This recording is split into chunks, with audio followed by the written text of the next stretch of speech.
And welcome back to Creative Thinkers. Again, my name is Miguel Valenzuela, and today, as always, we bring you a special guest, but today, extremely special, because today I'm going to interview my daughter. And one of the main reasons why I decided to interview my daughter is because I believe that she has done a lot of successful things in her life. So I want to welcome my daughter. Her name is Miguel Valenzuela, and she is a Terry Scholar attending UT Dallas right now. Welcome, Miguel. Hello.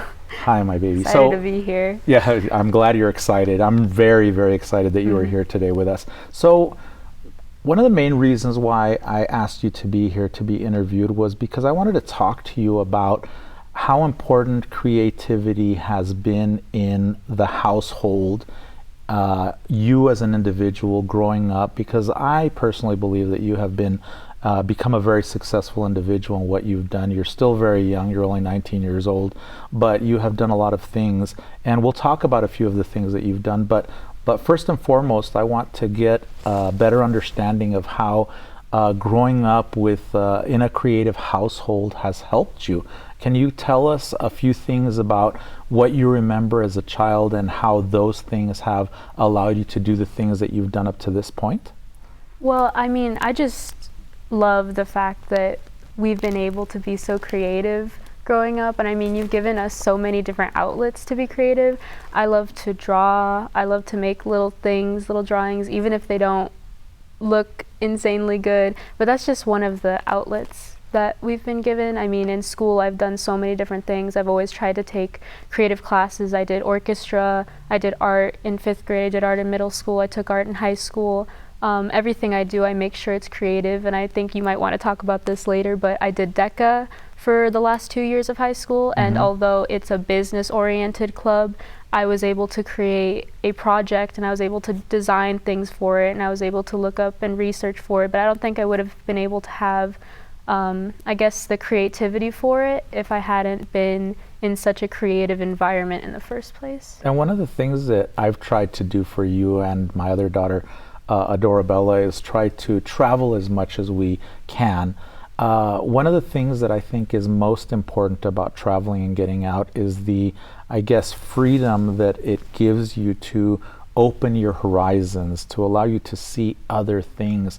Has traveling impacted what you've done up to this point, or what you're going to be doing in the future? I mean, absolutely. Like, I love traveling. I love going to California every now and again. I love going to Disney. I mean, even though it's just like a fun experience, it is really nice to be able to see all these things, to be able to look back on them. And I still have pictures of when we went to like San Francisco. I remember looking back on like going to the beaches. And I think when you don't leave the city, like where you were born, you're not really as developed. You don't really experience as much things as other people get to experience, and you also meet new people. You see new things for new ideas. You have new talking points in the future. So I think it is really important. And when you applied to school, because that's one of the things that as a parent you try to help your child do the best that you can. One of the things that really impressed me about you was the fact that you did a lot of these things by yourself. I was always constantly asking you, how can I help you? You know, do this, do that. And you're like, I got it, I'm in control, which was fantastic. But you were able to achieve a lot of things because of what you did. And part of your education was being in AP classes and things like that. But I feel like seeing you develop as a human being, as a person, not just as my daughter, seeing you develop, I am very impressed with what you've been able to do, in the sense that I feel like there are a lot of individuals out there that are wanting to do a lot of things in their life, but may be unsure of how to achieve these things. What allowed you to do all of the things that you're currently doing? And maybe you can explain to us a little bit about what you're doing, because I mentioned that you're a Terry Scholar. What exactly is that? Well, first of all, Terry Scholar is a scholarship I got that has 4 different pillars that include leadership, service, being a part of your community. And I think one of the main things that helped me get the scholarship is being able to do an interview like this one. Correct. Being able to speak about my experiences, and because I've had so many experiences, it definitely helped me get the scholarship. I had so many things to talk about. When they gave me questions, you know, I was able to respond back. But I mean, besides that, I think that, you know, being creative definitely helped me with all of this. And you don't necessarily have to be in a creative household, because I know a lot of people who grew up with very rigid parents, Right. who have found ways to express themselves, even though, you know, their families have been so different. But I think having a creative family definitely helps. How does it help? Like literally, I remember that we used to go out and do a whole bunch of different things, but I remember talking to you about how important creativity was and how it opens your mind. So how literally has it allowed you to do these successful things that you're doing at such a young age? Well, it's given me so many outlets, for sure. Other people really have to search for a place to be creative and search for a different way to be creative, but because of how many things I've been exposed to, I've been able to look through them and see, like, oh, what do I like? What am I good at? You know, I mean, it took me all the way up until high school to find out, you know, I do actually really like business. And although you've talked to me so much about it, doing it in like a club style has really helped. But I mean, I wouldn't have gotten into it if I hadn't been encouraged to really explore my different options. Mm-hmm. You know, I could have seen the poster for the club and just been like, oh, I'm interested, and never talked to the teacher about it. Right. But it's because I had the encouragement to talk to my teacher about it that I was able to go up and I found something that I really liked. But I mean, other people are also able to do that, or also able to, you know, find that encouragement. So it doesn't necessarily have to just be within a creative household. And as far as creativity in your world now, because you're actually living away from home, how has that allowed you to move forward? Because that's one of the things that you're currently trying to do, is to move forward into another field, if I can say that, because you're trying to move from game design into business. How is thinking outside the box allowed you to do these things? Well, right now in my major, animation and games, I have several different very art-oriented classes, and being able to explore these different classes has led me to realize that I don't really like game design, but I do really love graphic design. So I've decided to shift my focus over from that to business, but I'm going to be able to take a minor in visual arts because I don't think I could stay away from art that long. But I do really like how these classes have given me the opportunity to explore, you know, do I really like this? Do I really like that? And I think it's a great opportunity for other people, but it has led me to find that it's not for me necessarily. Right. And one of the things that you will eventually have to do, as people are doing for you through this scholarship, you end up having to talk to mentors, right? You are now going to be a sophomore, and from that point forward, you continue to move forward. And when you become a mentor, what things do you think that you're going to be focusing on in order to help those students to think differently, to move forward, to kind of focus their ideas a little bit more? Because that's one thing that you're going to end up having to do, is to be that mentor for somebody else. What do you think that you'll tell them? Well, I just really want to encourage people to explore as much different things as they can. I mean, I wouldn't have found out that I do really like graphic design if I hadn't chosen this major, if I hadn't chosen a bunch of different art classes. Because I know a lot of people enter college thinking like, oh, I want to do this and this is the only thing I'm going to do. And they never explore outside of that. But that's the whole point of college. That's why they make you take a bunch of different classes and make you take electives. So I think one thing that I would definitely tell anybody I'm mentoring is to explore, to make sure to join as many clubs as possible, because you're never going to find out what you're good at or what you like if you don't try. So you're saying maybe that individuals don't have to be stuck to one thing at one point, right? So if you start off being like a business major, but you think that you want to be an actor or an engineer, it's okay for individuals to do that? Absolutely. Why is it important for people to do that though?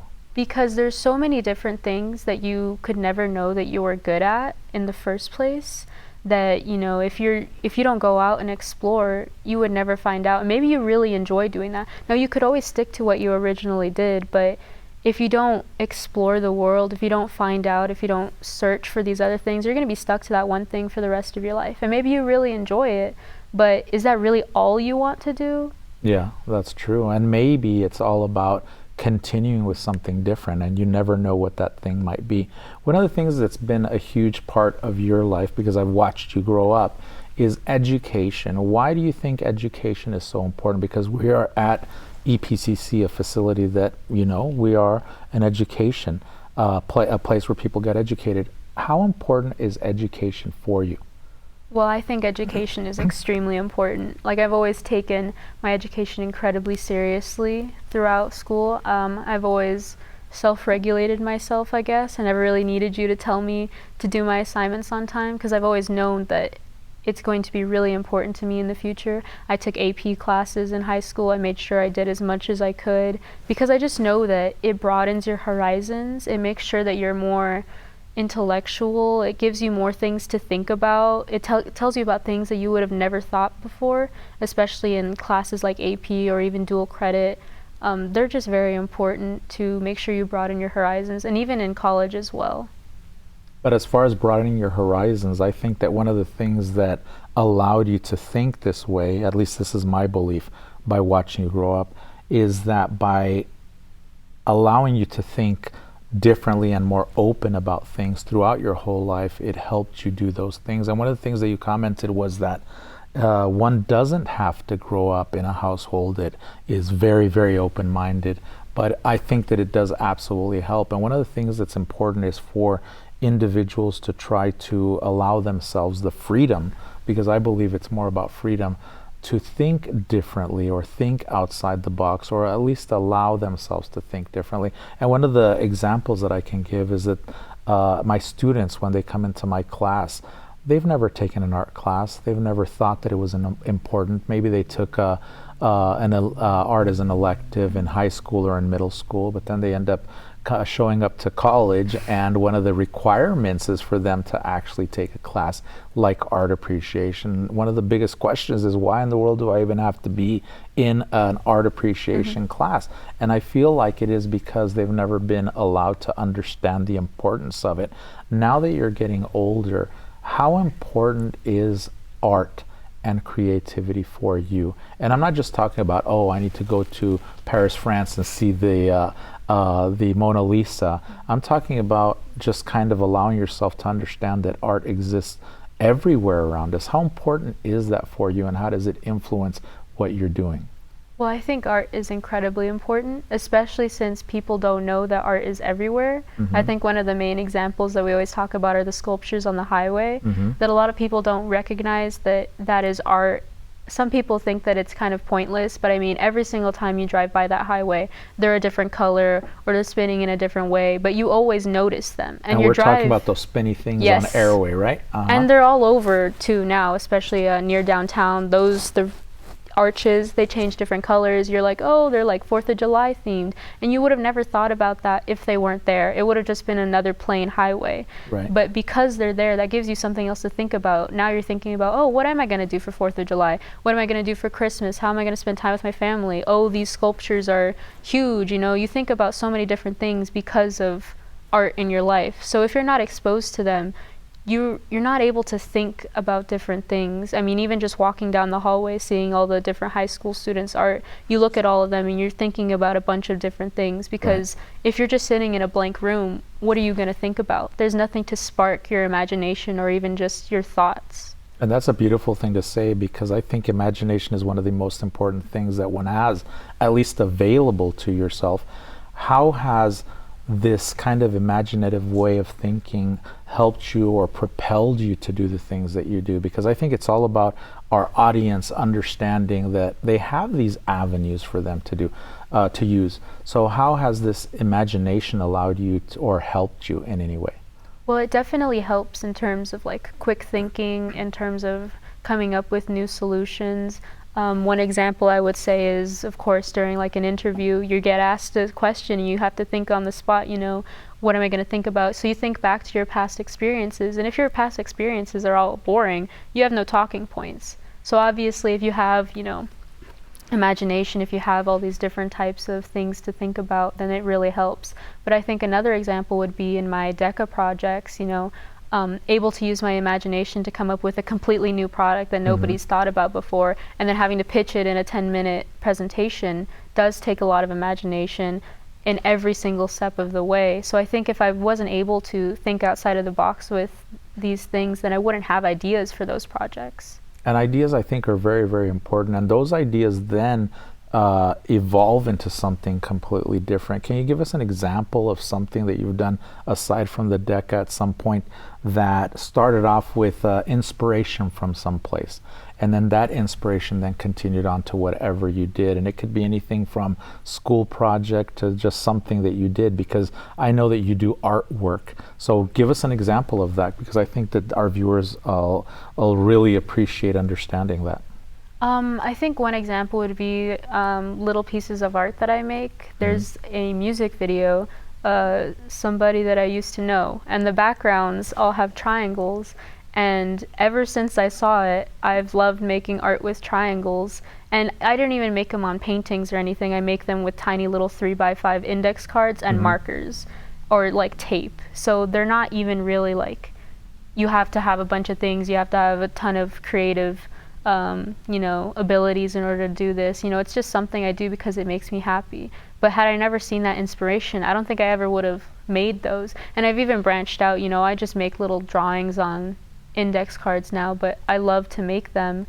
And I think that start from the music video definitely helped me find out, like, oh, hey, I like doing these little drawings. And those little drawings to you now, because one of the things that you just mentioned is that it makes you happy, and that's one of the things that a lot of people don't understand is, what does art offer to me? Art and creativity offers happiness. That's one of the things that it actually does for you. It's actually been studied that what it does is it stimulates your mind into allowing all of these things to flow within you, whether they be emotions or whatnot, and they do make you happy. What has come to fruition in one way or another, and it could be a relationship, or it could be the way that you think, or whatever, what has made you happy? So it's a very loaded question. It is. I ask a lot of very loaded questions. A lot of things make me happy, but I mean, one thing in particular, I guess, would be video games. But you do also need creativity to play video games. You need to be able to think on the spot, whether it's like a simple story mode video game or a multiplayer game. I think that's one thing that a lot of people overlook, is the fact that you do need to be creative in order to play games, or else you're just going to be doing the same thing over and over again, and you're not going to be achieving anything. You have to think, oh, what do I have to do to solve this puzzle, or what do I have to do to beat this other enemy team, or anything like that. So I think that's one thing that makes me happy, is being able to play these games, as I think a lot of other people are able to do as well, that also make them happy. And one of the things that's interesting about what you just said, and the fact that you used video games as an example, is that we don't really understand, the general public anyways, doesn't really understand the complexities behind what a video game is. And we think, oh, well, somebody just designed it, they must be an artist. But it's not just an artist that creates this. We have to think there is a business aspect behind this whole thing that is an art to that thing. There is the artist that physically draws out the images. There is an artist or a writer that creates the storyline behind this thing. And the ultimate goal is, how is this thing, this video game, going to affect the viewer? And one of the most interesting things that you mentioned is the fact that it affects you in a way that adds positivity to your life, adds happiness to your life, right? And who doesn't want to be happy? And that's one of the things that we don't quite often address in this show, is the fact that art makes you happy.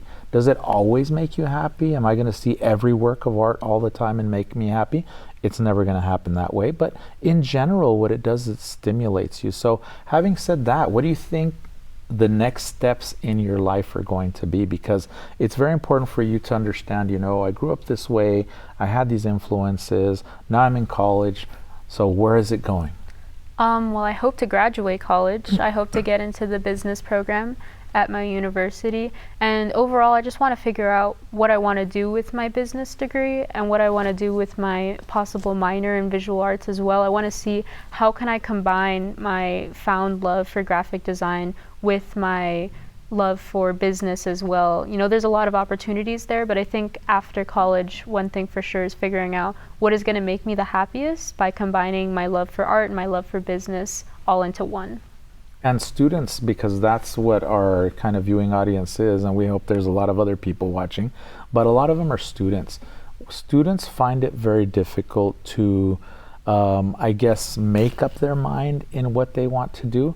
How did you come up with what you wanted to do? Because I know it was kind of crunch time almost right before you graduated. It's like, what am I going to do? I'm frustrated. I don't know what to do. How can you help the people that are watching understand what their next step might be? I don't know how much help I'm gonna be, considering that choosing my major was such like a rocky road. I determined overall that, oh, I like video games. I'm just gonna take video game major. I'm just gonna find out, oh, do I like animation and games? But I think one important thing that happened was over the summer, I was like, I think I'm made for business, because I just had like an epiphany that overall throughout my high school life, I've been pretty good at business. I've somehow managed to take 2 accounting classes. I did the club, DECA, and overall I just really like business. So it doesn't hurt to take a major that you don't know is going to be your thing, because it might lead to something else. You know, I'm going to be switching majors, but I found that I really like graphic design, so I'm like, how am I going to cling on to this? But I've also found that I'm not somebody who can make a game. So you don't have to pick one, you just have to explore, pick a bunch of different classes, see what you like, what you're good at, what you're not, and overall make sure it makes you happy. Because I've seen too many people that are like, oh, well, I know computer science is going to make me a lot of money, but does it make you happy? Right. And I think that's one of the most important things, is to allow yourself the ability to be happy, right?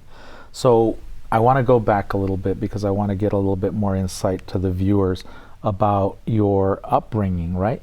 And not from me personally, but what kinds of things did you see when you were growing up that helped you become who you are? Because I feel like you're a very successful individual. What was it that was going on in your head, the things that you saw, the things that you did as a child? I think it's just a combination of everything. I mean, one thing would be, I guess this is kind of specific, but listening to music all the time. Mm-hmm. You've exposed me to so many different types of artists. That's one thing that's made me be like, oh, let me explore different things. You know, now one thing I do is I make sure that I can find different artists every now and then, and that's helped me connect with other people and help me be more open. Another thing I think would just be the ability to be open, to just go out and do something because you need to do it. Don't be afraid of what you have to do, because I think that holds a lot of people back, is to just be afraid of talking, afraid of standing up for yourself. And I think, yeah. One of the things that you mentioned was just kind of allowing yourself freedom, I think, a freedom to do these things. Do you believe that, in your opinion, do you believe that allowing yourself to think outside the box is a way to be free? Absolutely. How?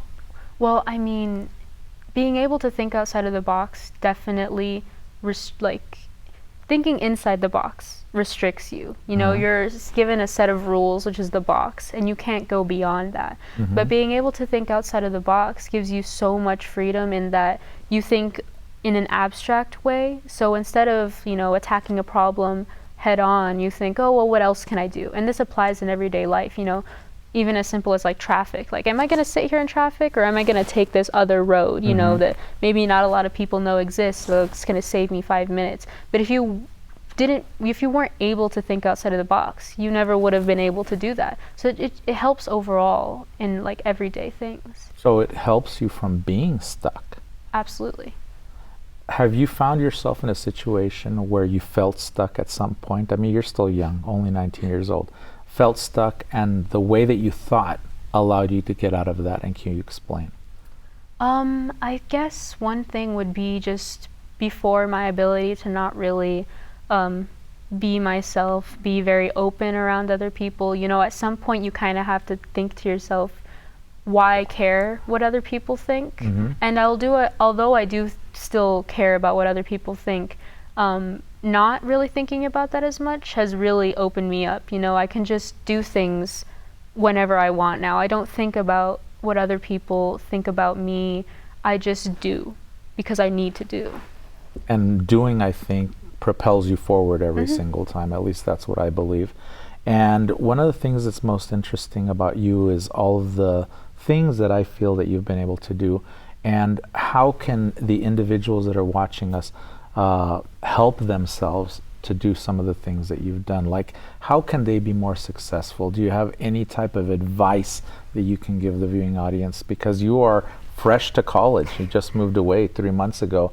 And that's one of the reasons why I wanted to have you on the show, was because you are the type of individual that is trying to do all of these things. What kind of advice do you have for our viewing audience? I think it comes back to just trying things, just figuring out what you're good at, just exploring different options. And I mean, even down to just being in high school, you know, there are a bunch of different electives you can take, a bunch of different clubs that you can join to really explore, and then stem off from that. You know, if you end up really liking business, join the business club. If you end up really enjoying it, find out what majors you can take, find out what internships you can take on, because I mean, you can do a lot of things just by Googling. So if you're really interested in something, do that. If you haven't found it yet, you know, just go out and explore, because that's one thing that I think holds a lot of people back, is not having been able to explore different things. And it's always open to anybody. You don't have to have the outlet to do so. I mean, just look for it, I guess. And what about, like, a lot of students end up saying, my next step is college, right? We're at EPCC right now, El Paso Community College. My next step is college, but a lot of times they're afraid. I'm sure that you ran into that situation as well. How do you get over that? Well, when you get to college, you know, it's a very different experience, but at some point you do kind of have to just, you know, realize you're in a whole new place. You just have to do. If you need to get that class, you know, email the advisor, show up, talk to them, because I mean, somebody else is going to be able to do that, and they're going to get your spot before you. So you have to just realize that now you're able to just do so many different things that you kind of just have to take the opportunities. But I mean, you're always going to be scared. Of course, there's like nothing you can really do about that. But I mean, just finding opportunities and just, I guess, minimizing that fear. And then allowing yourself just to keep moving forward, Yeah, right? you have to keep moving forward. Beautiful. And I want to thank you, Queensley, for taking your time out today, even though I drove you here. You did drive me here. Take your time out today to be here and talk to us about what this means, this whole idea of creativity. I hope you enjoyed yourself. I did. Thank you. Thank you very much. And I want to thank you guys for joining us once again. As always, we bring you very special guests that we can learn from these individuals every single time. Again, my name is Miguel Valenzuela, and you guys are watching Creative Thinkers. And if you guys want to get a hold of me, you guys can contact me at mvalen31@epcc.edu. And we'll see you next time. Thank you very much.